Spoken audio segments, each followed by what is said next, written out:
नमस्कार. आपलं मन खरं तर कसं काम करतं? कधी आलाय का असा प्रश्न मनात? चला तर मग ह्या प्रश्नाचं उत्तर शोधायला एका खूप सुंदर रूपकाची म्हणजे एका मेटाफरची मदत घेऊया. आणि हे रूपक आहे विचारांच्या फुलपाखराचं. ही एक अशी कल्पना आहे जी आपल्या विचार करण्याच्या पद्धतीकडे बघण्याचा एक अगदी नवीन दृष्टिकोन देते. चला, या फुलपाखराचा प्रवास कसा असतो ते जरा जवळून पाहू. आपले मन एका फुलपाखरासारखे आहे. किती साधं आणि सोपं वाक्य आहे नाही का? पण जरा विचार करा. फुलपाखरू म्हटलं की डोळ्यासमोर काय येतं? नाजूक, रंगीबेरंगी आणि सतत एका फुलावरून दुसऱ्या फुलावर फिरणारं. आपलं मनही अगदी तसंच असतं नाही का? सतत चंचल, सतत काहीतरी नवीन शोधणारं. पण या समानतेचा खरा अर्थ काय आहे? एखाद्या विचाराचा प्रवाससुद्धा अगदी असाच असतो. तो एका लहानशा बीजातून म्हणजे एका मूळ कल्पनेतून सुरू होतो. मग हळूहळू तो विचार पंख उघडून विस्तारू लागतो. आणि मग आपले अनुभव, आपला तर्क आणि आपल्या भावना हे सगळं मिळून त्या पंखांवर एक सुंदर, गुंतागुंतीची नक्षी विणतात. मग हे जे विचारांचं फुलपाखरू आहे त्याचे पंख आणि त्यावरची नक्षी नक्की कशाने बनलेली असते? चला, एका परिपूर्ण विचाराची रचना कशी असते हेच समजून घेऊया. बघा, प्रत्येक विचाराचा प्रवास हा एका केंद्रापासून सुरू होतो. ही असते आपली मूळ कल्पना किंवा आपलं एखादं मूल्य. मग त्याला पंख फुटतात.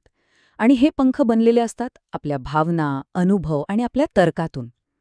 या पंखांवर आपण तपशिलांची नक्षी काढतो, ज्यामुळे त्या कल्पनेला एक आकार मिळतो, एक ओळख मिळते. आणि शेवटी या सगळ्याला एका चौकटीत बसवावं लागतं. ही चौकट म्हणजे दुसरं तिसरं काही नाही, तर वास्तव आणि तथ्य, जे आपल्या कल्पनेला भटकण्यापासून वाचवतात. पण ही सगळी रचना संतुलनाशिवाय अपूर्ण आहे. आणि याच संतुलनामध्ये विचारांची खरी ताकद दडलेली आहे. एका संतुलित विचाराला ना 2 पंख असतात. एक पंख असतो सूर्यासारखा तेजस्वी, सकारात्मक. तो आपल्याला आशा, आपली सामर्थ्य आणि फायदे दाखवतो. तर दुसरा पंख असतो चंद्रासारखा, शांत, नकारात्मक. त्याचं काम काय? तर आपल्याला धोके, आपल्या कमकुवतपणा आणि संभाव्य तोट्यांबद्दल सावध करणं. खरं तर फुलपाखराला उडण्यासाठी जसे दोन्ही पंख लागतात, तसंच विचारालाही हे दोन्ही पंख आवश्यक असतात. तर मग संतुलन म्हणजे नेमकं काय? संतुलन म्हणजे फक्त दोन्ही बाजूंचा विचार करणं इतकंच नाही, तर ते सकारात्मक आणि नकारात्मक पंख एकमेकांना पूरक असणं आहे.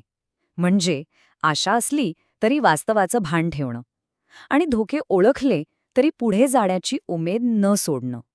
ह्याच सुसंवादातून विचाराला खरी ताकद मिळते. हे वाक्य याचं महत्त्व अगदी अचूकपणे सांगतं. संतुलनाशिवाय विचार म्हणजे काय? तर पंख तुटलेलं फुलपाखरू.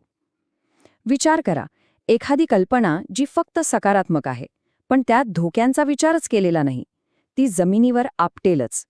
किंवा एखादी कल्पना जी फक्त नकारात्मक आहे, ती कधीच जमिनीवरून वर उचलली जाणार नाही. दोन्ही अवस्थांमध्ये ती उडूच शकत नाही. मग जेव्हा विचारांमध्ये हे संतुलन साधलं जातं, तेव्हा काय होतं? तेव्हा तो विचार केवळ एक कल्पना राहत नाही, तर तो कृतीत बदलायला लागतो. अगदी बरोबर. तेव्हा ती कल्पना उड्डाण घेते. ती केवळ डोक्यात फिरणारा एक विचार राहत नाही, तर ती एक कृती बनते, एक निर्णय बनते आणि कधीकधी तर एक बदल घडवून आणणारी शक्ती बनते. एखाद्या विचाराने उड्डाण घेणं म्हणजे काय? याचा अर्थ ती कल्पना केवळ विचारांच्या पलीकडे जाऊन कृतीत उतरते. यात तर्क आणि भावना वेगळे राहत नाहीत, तर त्यांचा एक सुंदर मेळ साधला जातो. आणि तेव्हाच ती कल्पना खऱ्या अर्थाने प्रभावी आणि सुंदर ठरते. आणि म्हणूनच या संपूर्ण प्रवासाचा सार हाच आहे.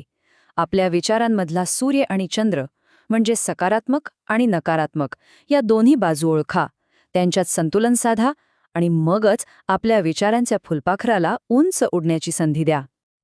तर आता जाता जाता एक प्रश्न. आपल्या विचारांचे फुलपाखरू कसे आहे?